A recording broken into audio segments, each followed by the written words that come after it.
Assalamualaikum warahmatullahi wabarakatuh. Kami dari kelompok 3 kelas Indralaya, Pendidikan Biologi Angkatan 2021. Kami akan menyajikan video mengenai katabolisme asam lemak. Adapun anggota-anggota kelompok kami yaitu Assalamualaikum warahmatullahi wabarakatuh. Saya Andini dari kelompok 3 kelas Indralaya. Assalamualaikum warahmatullahi wabarakatuh. Saya Rizky Fatima dari kelompok 3 Indralaya dengan NIM 0609 1282 126052. Saya Dian Agustin, NIM 06091182 126016. saya Triseptiana, NIM 0609111821 26002. Tujuan pembelajaran, mahasiswa mampu menguasai fondasi saintifik pada materi katabolisme asam lemak. Dasar teori. Katabolisme adalah reaksi pemecahan molekul kompleks menjadi molekul yang lebih sederhana dengan bantuan enzim. Salah satu molekul kompleks yang dapat diurai dalam reaksi katabolisme ini adalah asam lemak.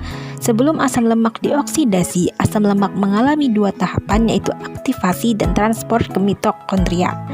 Oksidasi asam lemak terdiri dari beberapa tahapan. Yang pertama ada beta oksidasi, 2 siklus Krebs, 3 sistem transport elektron. Sel memperoleh asam lemak dari 3 sumber, yaitu lemak yang dikonsumsi, lemak yang disimpan dalam sel sebagai tetesan lipid, dan lemak yang disintesis dalam organ untuk diekspor ke organ lain. Prosedur proyek 1. Pelajari dan pahami materi mengenai katabolisme asam lemak. Kedua, tentukanlah makanan yang mengandung asam lemak. Ketiga, rekamlah makanan tersebut dan rekamlah penjelasannya. Keempat, editlah hasil rekaman tersebut menjadi video yang menarik. Adapun sampel yang kelompok kami gunakan yaitu kacang tanah, alpukat, telur, dan susu. Contoh bahan makanan yang mengandung asam lemak yang pertama yaitu alpukat. Dalam 100 gram buah alpukat mengandung 15 gram lemak. Buah alpukat mengandung 78% asam lemak tak jenuh, termasuk asam linoleat.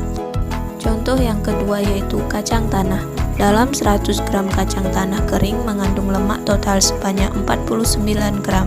Jenis asam lemak yang terkandung dalam kacang tanah terdiri dari asam oleat, asam linoleat, asam palmitat, dan asam behenat.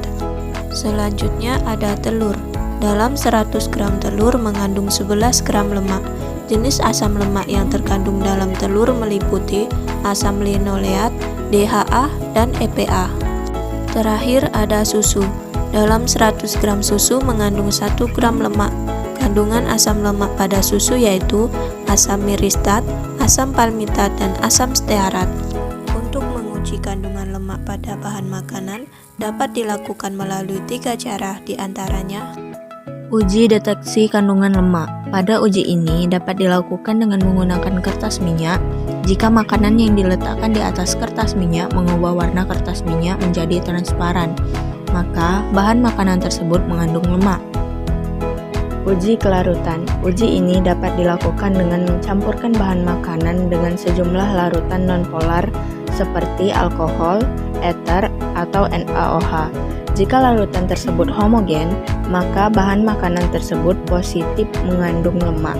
Uji ketidakjenuhan. Uji ini dilakukan untuk mengetahui jenis asam lemak yang ada pada bahan makanan.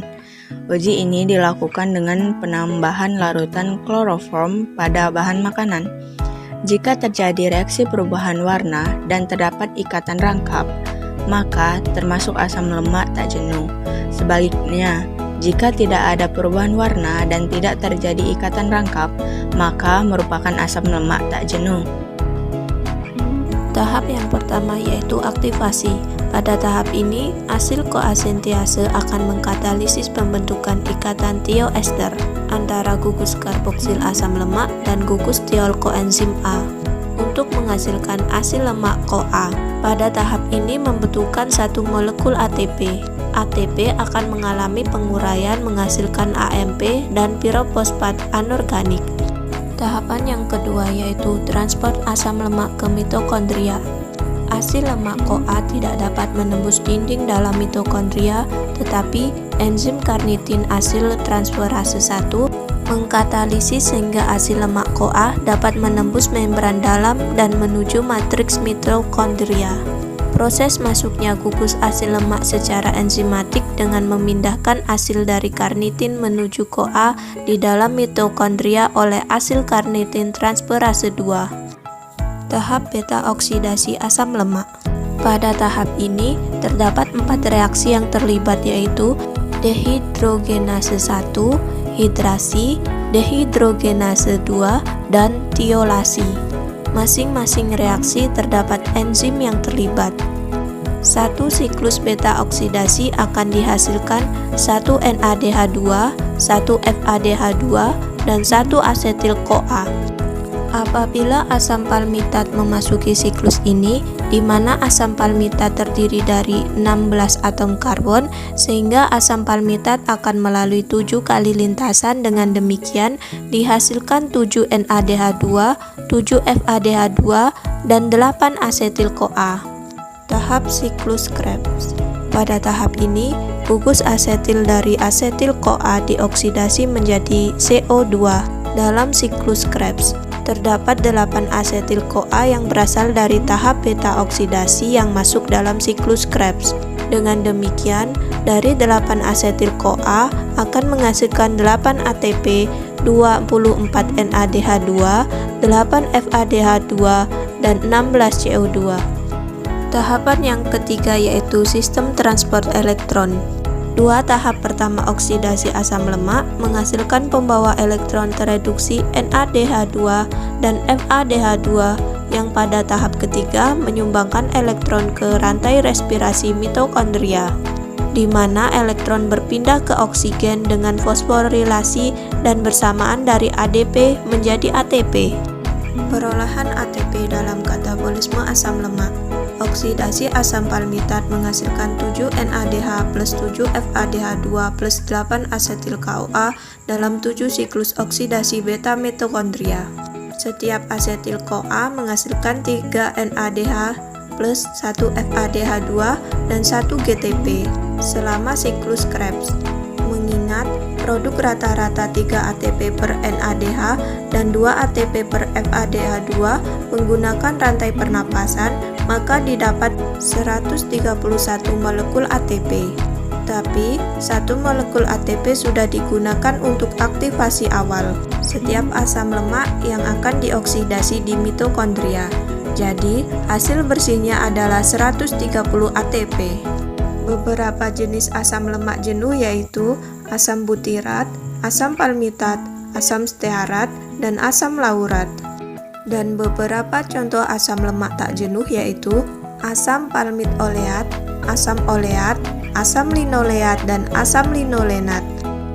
Kesimpulan, katabolisme asam lemak adalah reaksi pemecahan asam lemak menjadi molekul yang lebih sederhana dengan bantuan enzim. Sebelum asam lemak dioksidasi, asam lemak mengalami 2 tahap, yaitu tahap aktivasi dan transport ke mitokondria. Oksidasi asam lemak terdiri dari 3 tahap, yaitu yang pertama B oksidasi, yang kedua siklus Krebs, dan yang ketiga sistem transport elektron. Sel dapat memperoleh asam lemak dari makanan.